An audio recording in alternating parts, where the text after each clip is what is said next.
Yun.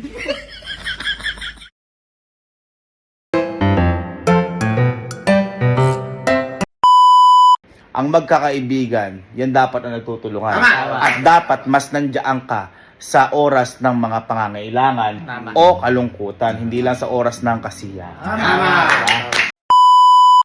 Ganun lang naman yung buhay di ba? Pahalagahan natin kung sino yung mga nakapalibot sa atin ngayon. Lalo na syempre yung mga kaibigan natin. Gaya nga na sabi ko kanina, dapat mas nandiyan tayo kapag sa oras ng pangangailangan o kalungkutan. Kasi madali na kapag masaya tayo Madali na kapag tumatawa tayo Ang tanong, nandiyan ka pa sa oras ng kalungkutan? Kasi mas kailangan ng bawat isa kapag dumating na ang punto ng ganitong klaseng problema. Ganun lang naman So, kailan mo pa gagawin? Simulan mo na ngayon. Diba? Minsan lang mabuhay.